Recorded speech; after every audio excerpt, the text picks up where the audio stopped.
మీ మోకాల నొప్పులకు ఎటువంటి సర్జరీ లేకుండా ఎపియాన్ పెయిన్ క్లినిక్ అందిస్తున్న అత్యాధునిక చికిత్స.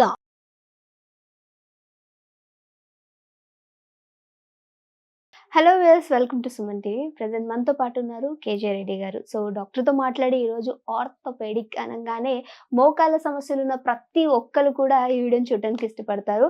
ఎందుకనంటే ఈ మధ్య కాలంలో ఈ సమస్య ప్రతి ఒక్కరు చూస్తున్నాం. మన ఇంట్లో పెద్దవాళ్ళే కాదు, కొంచెం టీనేజ్ ఏజ్లో ఉన్న వాళ్ళు కూడా చూస్తూ ఉన్నాం. సో దీనికి పరిష్కారాలు ఏంటి, ఇవన్నీ కూడా సార్ని అడిగి తెలుసుకుందాం. నమస్తే సార్. సార్, మోకాళ్ళ నొప్పులు ఉన్నవారు బాగా కంప్లైంట్ చేసేది ఏంటంటే కనీసం కొంచెం దూరం కూడా నడవలేకపోతున్నాము అని. అంటే ఈ మోకాళ్ళ సమస్య రాగానే నడక అనేది చేంజ్ అయిపోతుంది అంటారా? అవును. మోకాళ్ళ నొప్పులు అనేది మీరు అన్నట్టు ఈ రోజు రేపులో ప్రతి ఏజ్ వాళ్ళకి రావచ్చు. అంటే మన ఇండియాలో కూడా చాలా కామన్ మోకాళ్ళ నొప్పులు, అరుగుదల అనేది. మోకాళ్ళ నొప్పులు వచ్చినప్పుడు నడక ఆటోమేటిక్గా చేంజ్ అవుతుంది. ఎందుకంటే నొప్పి వల్ల నడవలేకపోతారు. మెట్లు ఎక్కాలి దిగాలంటే ఇబ్బంది అవుతుంది, కింద కూర్చొని లేవాలంటే ఇబ్బంది అవుతుంది. అందుకని ఇనీషియల్ స్టేజెస్ని చూయించుకుంటే కొంతవరకు మనము సింపుల్ రెమెడీస్తో దాన్ని పెయిన్ కంట్రోల్ చేయొచ్చు, కొంతవరకు పోస్ట్పోన్ చేయొచ్చు ఆర్థరైటిస్ అరుగుదలను. సో ఇనిషియల్ డయాగ్నోసిస్ అనేది ఇంపార్టెంట్. సింపుల్ రెమెడీస్ అన్నారు సార్. అంటే రెమెడీస్ అంటే దాన్ని మేము ఎలా తీసుకోవాలంటారు? అవును, అంటే ఆస్టియో ఆర్థరైటిస్ అనేది చాలా కామన్, మోకాళ్ళ నొప్పులు చాలా కామన్. ఎలా అంటే కొన్ని మన జనరల్ పాపులేషన్కు పబ్లిక్ అపోహలు ఉంటాయి. మోకాళ్ళ నొప్పులు వచ్చాయి, కొంచెం అరిగిపోయిందని చెప్పారు డాక్టర్ దగ్గరికి వెళ్తే. డాక్టర్ గారు ఇంకా నడవకూడదు అన్నాడు, బెడ్ రెస్ట్ తీసుకోమని చెప్పారు. అది నిజం కాదు. సో మనము మోకాళ్ళ నొప్పులు వచ్చినా కూడా నడుస్తూ ఉండాలి. నడుస్తూ ఉన్నప్పుడే మన మోకాళ్ళు హెల్దీగా ఉంటాయి. ఎక్సర్సైజ్ అనేది చాలా ఇంపార్టెంట్. ఎక్సర్సైజ్ చేయడం వల్లనే మన మోకాళ్ళకు రక్త ప్రసరణ, అంటే గుజ్జుకు రక్త ప్రసరణ జరుగుతూ ఉంది. ఆ గుజ్జు ఇంప్రూవ్ అవుతుంటుంది. పూర్తి రెస్ట్ తీసుకోవడం వల్ల ఏమవుతుందంటే గుజ్జు సాఫ్ట్ అవుతుంది, కండరాలు బలహీనంగా అవుతున్నాయి, నీ జాయింట్స్ స్టిఫ్గా అవుతాయి. దానివల్ల ఏంటంటే ఎక్కువ ప్రాబ్లమ్స్ వస్తుంటాయి.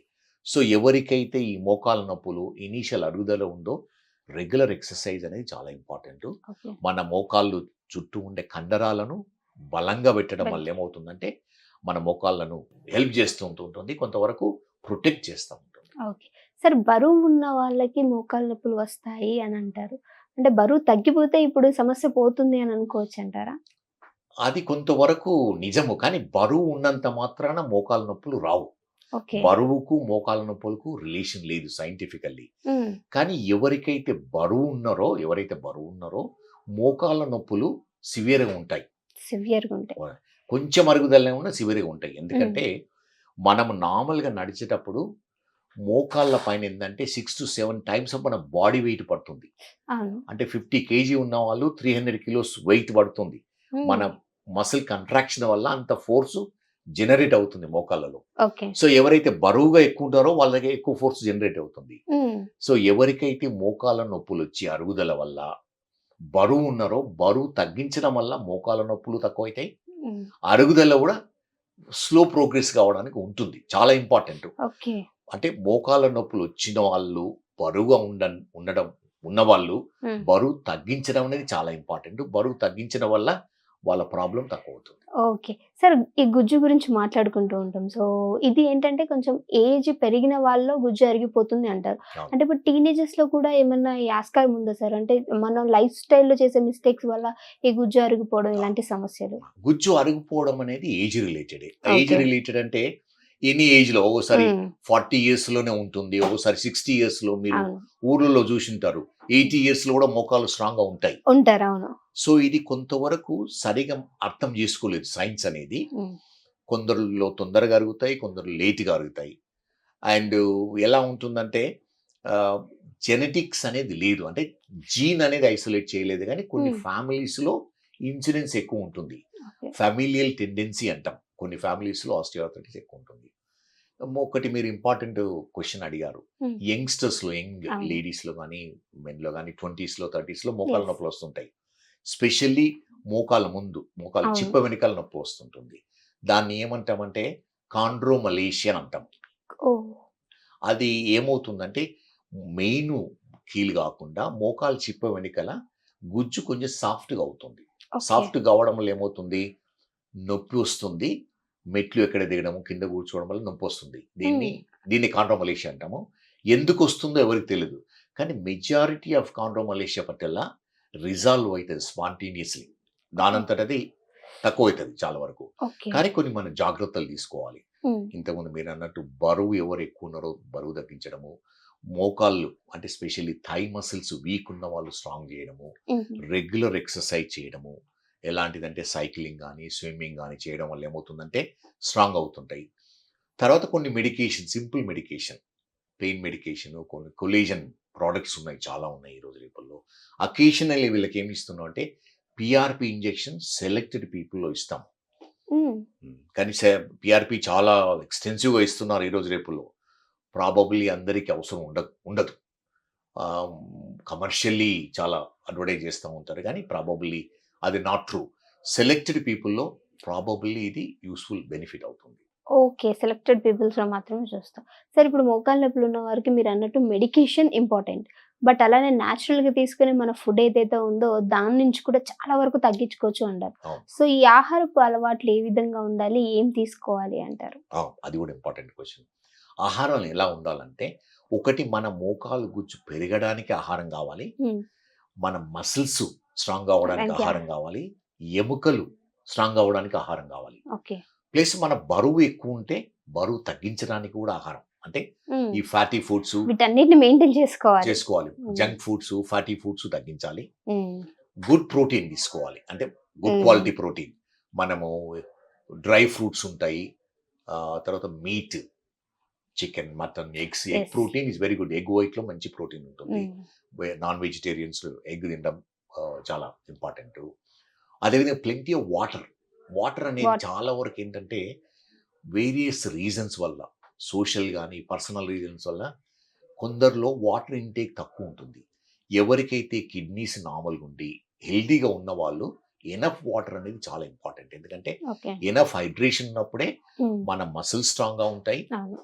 బోన్స్ స్ట్రాంగ్గా స్ట్రాంగ్ ఉంటాయి, ఉంటాయి. అవును. ప్లస్ గుజ్జు కూడా స్ట్రాంగ్ ఉంటుంది. ఎందుకంటే there is water content Mm. దీంట్లో. వాటర్ అనేది చాలా ఇంపార్టెంట్. ఉమ్, అదేవిధంగా వైటమిన్స్, వైటమిన్ డి కానీ బి కాంప్లెక్స్ వైటమిన్స్, ఇవి ఫ్రెష్ ఫ్రూట్స్లో ఉంటాయి, తర్వాత ఫ్రెష్ వెజిటబుల్స్లో ఉంటాయి. వెజిటబుల్స్. సో అవి తీసుకోవడం వల్ల మనకి ఎనఫ్ వైటమిన్స్ వస్తాయి. ఆ విధంగా మినరల్స్ ఉంటాయి గుజ్జులో కానీ ఎముకలో కానీ, మసిల్లో మినరల్స్ ఉంటాయి. మినరల్స్ కూడా మనం ఎనఫ్ ఫ్రెష్ వెజిటబుల్స్, ఫ్రూట్స్ తీసుకోవడం వల్ల, కోకోనట్ వాటర్ తాగడం వల్ల, ఉమ్, ఫ్రూట్ జ్యూసెస్ తీసుకోవడం, ఫ్రెష్ ఫ్రూట్ జ్యూసెస్ తీసుకోవడం వల్ల ఎనఫ్ మినరల్స్ వస్తాయి, ఓకే. ఉంటాయి. అదేవిధంగా హెల్తీ డైట్ అంటే గుడ్ బ్యాలెన్స్ డైట్. ఉమ్, ఈ రోజు రేపులో completely pure high protein diet అని ఎన్నో వేరియస్ వచ్చాయి, కానీ ఉమ్, నార్మల్ ప్రపోర్షన్ ఏంటంటే మనం ఉన్న డైట్లో 40% కార్బోహైడ్రేట్స్ ఉండాలి. అంటే రైస్ కానీ చపాతీ కానీ 40% ఉండడం న్యాచురల్. మిగతాది ప్రోటీన్, కొంత ఫ్యాట్ కంటెంట్. బ్యాలెన్స్ డైట్ అనేది ఇంపార్టెంట్. ఎవరైతే వెయిట్ని బట్టి, హైట్ని బట్టి, ఏజ్ బట్టి డైటీషియన్తో బ్యాలెన్స్ డైట్ తీసుకొని దాన్ని ఫాలో అవ్వడం అనేది చాలా ఇంపార్టెంట్. ఓకే. సార్ మీరు ఇంతకు ముందు కూడా మాట్లాడారు మెడికేషన్ గురించి. సో దానికి ఫుడ్ రిలేటెడ్ కూడా మాట్లాడాం. సో పెయిన్ కిల్లర్ గురించి మాట్లాడుకుంటే, పెయిన్ రాగానే మనం వెళ్ళి మెడికల్ షాప్కి వెళ్ళి పెయిన్ అవును, కిల్లర్ అవును. తెచ్చుకుంటాం. అసలు ఇది వాడొచ్చు అంటారా sir pain killers? Pain killers అనేది వెరీ డేంజరస్ మెడిసిన్. చాలా వరకు నేను చూస్తూ ఉంటాను, నా దగ్గరికి వచ్చిన వాళ్ళు కారానిక్ అంటే ఆపరేషన్ అంటూ భయపడి Hmm. షాప్కి వెళ్ళి పెయిన్ కిల్లర్స్ తెచ్చుకుంటారు. అవును. తెచ్చుకొని రొటీన్గా తింటూనే ఉంటారు. అంటే మంత్స్ కొరకు, ఇయర్స్ కొరకు అవును. పెయిన్ కిల్లర్ తింటూ ఉంటారు.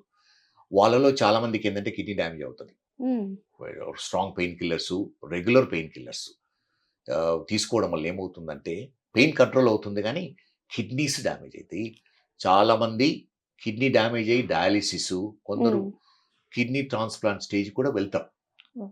అందుకని any pain killer long duration తీసుకోవద్దు. Any pain killer more than 3-4 days అంటే డాక్టర్ అడ్వైజ్ తీసుకోవాలి. ఉమ్, పెయిన్ కిల్లర్స్లో 2 types ఉంటాయి. ఎన్సెట్స్ అంటాము, నాన్ స్టీరాయిడల్ యాంటీ ఇన్ఫ్లమేటరీ, అంటే డైక్లోఫెనిక్, హైఫెనిక్ అనేటివి. ఇవన్నీ కిడ్నీ డ్యామేజ్ చేస్తాయి. అది not more than 3-4 days doctor advice లేకుండా తీసుకోవద్దు. ఉమ్, కొన్ని ట్రెమడాలు, పారాసిటమాల్ అంటారు. అంటే నేను జనరల్గా ఏం చెప్తున్నా అంటే no medicine is safe. Hmm. Pain, there is no safe pain killer. Relative issue అది. yes. క్రోసిన్ తీసుకోవడం, డోలో తీసుకోవడం, క్రోసిన్ కొంతవరకు సేఫే, కానీ అది కూడా లాంగ్ టర్మ్లో యూస్ లివర్ చేయాలి. డ్యామేజ్ అవుతుంది. ట్రెమడాల్ అనేది ఉంటుంది, అది కూడా కొంత లిమిటెడ్ క్వాంటిటీ తీసుకోవడం అనేది under supervision of doctor advice తీసుకోవడం అనేది మంచిది. కానీ ఏ పెయిన్ కిల్లర్ కూడా సేఫ్ అనేది ఉండదు. There is nothing like a safe pain killer. Okay. సరే, ఎక్కువగా మోకాలు సమస్య ఉన్నవాళ్ళు ఈ మోకాళ్ళ సర్జరీ అనేది ఉంటుంది. అది నిజంగా శాశ్వత పరిష్కారం అంటారా? అవును, అది ఇంపార్టెంట్. ఎందుకంటే ఉమ్, మనము ఎవరికైతే సివియర్ ఆర్థరైటిస్ ఉండి నడవలేకపోతూ తర్వాత నైట్ టైం డిస్టర్బ్ అవుతుంది, వాళ్ళ పనులు వాళ్ళు పోలేకపోతారు. ఉమ్, అటువంటి వాళ్ళకు మోకాళ్ళ వల్లనే ఆ ప్రాబ్లం ఉందని మనం గమనించాలి. అంటే డాక్టర్ డయాగ్నోస్ చేయాలి. ఉమ్, ఓసారి ఏంటంటే బ్యాక్ పెయిన్ వల్ల వేరియస్ రీజన్స్ వల్ల ఈ సిమిలర్ సిమ్టమ్స్ ఉంటాయి. దీంతో పాటు మనం ఎక్స్రేస్ తీసి చూస్తే మోకాలు పూర్తి అరిగిపోయినాయి అనుకోండి, best way is to surgery. ఎందుకంటే సర్జరీ అనేది వన్ టైం ప్రొసీజర్. ఉమ్, సర్జరీ చేయడం వల్ల ఏమవుతుందంటే నొప్పి తక్కువ అవుతుంది, వాళ్ళ మొబిలిటీ ఇంప్రూవ్ అవుతుంది, అంటే వాకింగ్ చేయగలుగుతారు. ఉమ్, సో ఎవరికైతే బ్లడ్ ప్రెషర్ ఉందో, షుగర్ ఉందో, ఈ రెండు పెయిన్ తగ్గించడం వల్ల, వాకింగ్ ఇంప్రూవ్ చేయడం వల్ల అవి రెండు కంట్రోల్ అవుతాయి. ఓకే. అదేవిధంగా వెయిట్ ఎక్కువ ఉన్న వాళ్ళు కూడా వాకింగ్ చేసి వెయిట్ తగ్గిస్తారు. సో అంటే బాగా అరిగిపోయిన జాయింట్స్ స్టేజ్ 4 ఉన్న వాళ్ళకు operation is the best way. ఈ రోజు రేపుల్లో రీజనల్ అనెస్థీషియా ఇస్తాం, um, and simple operation, knee replacement అనేది 30 మినిట్స్లో అయిపోతుంది. రోబోటిక్ టెక్నాలజీ వచ్చింది, సో నొప్పి తక్కువ ఉంటుంది. ఆపరేషన్ అనేది నొప్పి ఉంటుంది, కానీ షార్ట్ డ్యూరేషన్లో ఉంటుంది, లాంగ్ టర్మ్ పెయిన్ మొత్తం పోతుంది. ఓకే. అందుకని వాళ్ళకు బెనిఫిట్స్ అంటే రిస్క్ లేనప్పుడు ఆపరేషన్ చేయించుకోవడమే బెస్ట్ సొల్యూషన్.